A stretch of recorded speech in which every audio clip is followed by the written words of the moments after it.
Welcome to our class. In this video, we are going to see about calculating gross profit, net profit, operating cost ratio. இந்த நாலுத்துமே ஒரே சம்மில் பார்க்க போகிறோம். அது வந்து ஒரு 5 marks sum from 12th standard accountancy chapter 9 exercise sum number 18.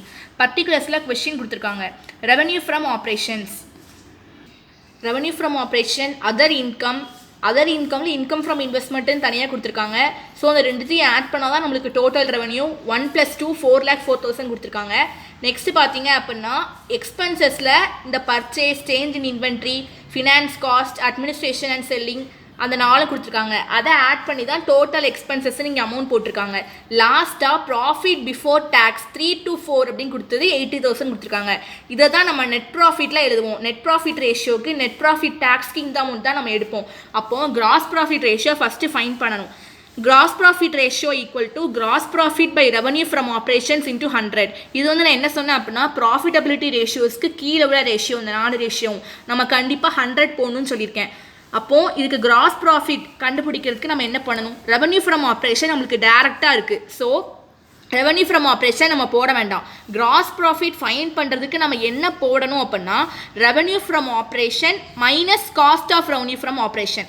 Revenue from ஆப்ரேஷனையும் cost of revenue from ஆப்ரேஷனையும் மைனஸ் பண்ணணும். அப்போது அந்த கிராஸ் ப்ராஃபிட் கண்டுபிடிக்கிறதுக்கு ரெவன்யூ ஃப்ரம் ஆப்ரேஷன் நம்மகிட்ட இருக்குது. Cost of revenue from operation நம்ம ஃபைன் பண்ணணும். So cost of revenue from operation find பண்ணுறோம். அதுக்கு இது ஃபார்முலா என்னது? Purchase plus change in inventory, purchase plus change in inventory plus direct expenses minus closing ஸ்டாக்குன்னு வரும். ஆனால் இதில் பர்ச்சேஸும் சேஞ்ச் இன் இன்வென்ட்ரியும் மட்டும்தான் கொடுத்துருக்காங்க. Purchase 2,10,000, change in inventory 30,000. அப்போ அதை ஆட் பண்ணோம் அப்படின்னா ₹2,40,000 வரும். அப்போ கிராஸ் ப்ராஃபிட் நான் என்ன சொல்லியிருந்தேன்? Revenue from operation minus operating cost of revenue. Revenue from ஆப்ரேஷனையும் காஸ்ட் ஆஃப் ரெவன்யூ மைனஸ் பண்ணணும் அப்படின்னு சொல்லியிருந்தேன். அப்போ ரெவன்யூ ஃப்ரம் ஆப்ரேஷன் டேரெக்டாக கொஸ்டினில் என்ன கொடுத்துருக்காங்க அப்படின்னா 4 lakh கொடுத்துருக்காங்க. So 4 lakh minus cost of revenue from operation எவ்வளோ ஃபைன் பண்ணியிருக்கோம்? 2,40,000. ஸோ 4 lakhையும் 2,40,000ஐயும் மைனஸ் பண்ணணும். மைனஸ் பண்ணோம் அப்படின்னா நம்மளுக்கு 1,60,000 rupees கிடைக்கும். அப்போ நம்ம revenue from operation 4 lakh minus cost of revenue from operation 2,40,000 minus பண்ணோம் அப்படின்னா ஈக்குவல் டு ₹1,60,000 நம்மளுக்கு கிடைச்சிரும். Therefore, gross profit ratio equal to gross profit அப்படிங்கிறது நம்ம எவ்வளோ ஃபைன் பண்ணியிருக்கோம்? ரெண்டுத்தையும் மைனஸ் பண்ணி 1,60,000 ஃபைன் பண்ணியிருக்கோம்.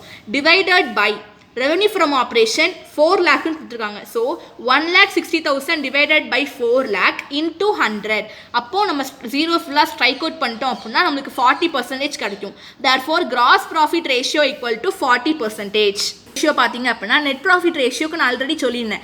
Net profit after tax divided by revenue from operation into 100.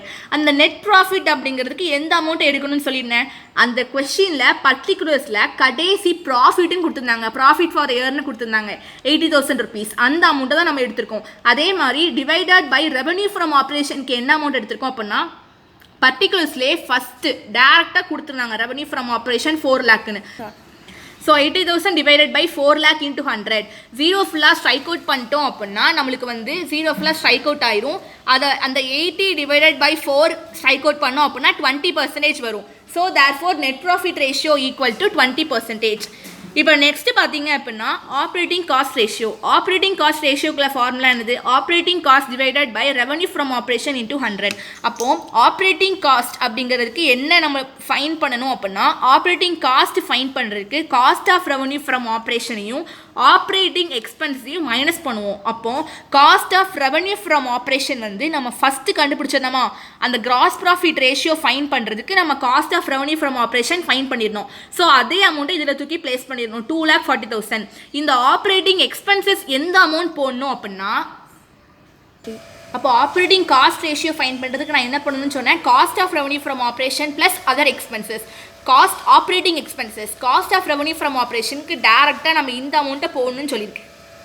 எந்த அமௌண்ட்டை நம்ம தனியாக கண்டுபிடிச்சிருக்கோம்? Cost of revenue from operation 2,40,000. இந்த அமௌண்ட்டையும் ப்ளஸ் இதை வந்து ப்ளஸ் தான் பண்ணணும் ஆப்ரேட்டிங் காஸ்ட் ரேஷியோவில். அதர் எக்ஸ்பென்சஸ் இதில் என்ன கொடுத்துருக்காங்க?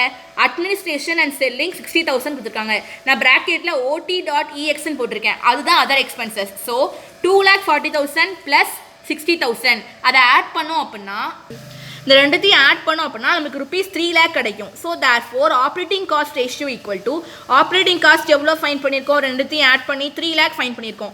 So 3 lakh divided by revenue from operation. எல்லாத்துக்குமே ரெவன்யூ ஃப்ரம் ஆப்ரேஷன் கொடுத்துருக்காங்க, எல்லா ரேஷியோஸ்க்கும் ரெவன்யூ ஃப்ரம் ஆப்ரேஷன் டேரெக்டாக உங்களுக்கு பர்டிகுலர்ஸில் கொடுத்துட்டாங்க. So 3 lakh divided by 4 lakh into 100 zero ஃபுல்லாக ஸ்ட்ரைக் அவுட் பண்ணிட்டோம் அப்படின்னா நம்மளுக்கு 300 divided by 4 இருக்கும். So therefore operating cost ratio equal to 75%.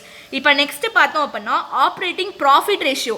Operating profit ratio equal to operating profit divided by revenue from operation into 100. அப்போ operating profit find பண்ணுறது எப்படி? Revenue from operation minus operating cost. அப்போ revenue from operation நம்மளுக்கு already தெரியும், ஃபார்முலாலே அது இருக்கு. Revenue from operation 4 lakh. So 4 lakh minus operating cost. Operating cost வந்து நம்ம இதிலே ஃபைன் பண்ணியிருக்கோம், 3 lakhன்னு ஃபைன் பண்ணியிருக்கோம். சப்போஸ் நம்ம வந்து ஒரு சம்மில் ஒரு சப்டிவிஷனில் ஒன்று ஃபைன் பண்ணணும் அப்படின்னா அது முன்னாடி உள்ள சப்டிவிஷனில் இருந்துச்சு அப்படின்னா நம்ம டேரெக்டாகவே போட்டுடலாம், அதுக்கு ஸ்டெப்லாம் போட தேவையில்லை. அதனால தான் நான் இதுக்கும் எந்த ஸ்டெப்பும் போடல, இதுக்கும் நான் எந்த ஸ்டெப்பும் போடல, அந்த ரெண்டுத்துக்குமே நான் டேரெக்டாக போட்டுட்டேன். ஓகேவா? டேரெக்டானாலும் போடலாம், உங்களுக்கு புரியலை அப்படின்னா ஸ்டெப் பை ஸ்டெப் ஆனாலும் போடலாம். ஸோ ரெவன்யூ ஃப்ரம் ஆப்ரேஷன் 4 lakhன்னு கொடுத்துருக்காங்க. 4 lakh மைனஸ் ஆப்ரேட்டிங் காஸ்ட் எவ்வளோ ஃபைன் பண்ணியிருக்கோம் இதில் 3 lakh. So 4 lakh minus 3 lakh equal to rupees 1 lakh. அப்போ நம்மளுக்கு ஆப்ரேட்டிங் ப்ராஃபிட் ரேஷியோ வந்து ருபீஸ் 1 lakh கிடச்சிட்டு. Therefore operating profit ratio equal to operating profit எவ்வளோ 1 lakh போட்டிருக்கோம், divided by revenue from operation 4 lakh. So 1 lakh divided by 4 lakh into 100 zero ஃபுல்லாக strike out பண்ணிட்டோம் அப்படின்னா 100 divided by 4. So நம்ம strike out பண்ணோம் அப்படின்னா 25% கிடைக்கும். So therefore operating profit ratio equal to 25%. Okay students, in this video we had seen about 4 types of ratios, that is profitability ratios. Under the ratios are gross profit ratio, net profit ratio, operating profit ratio, operating cost ratio.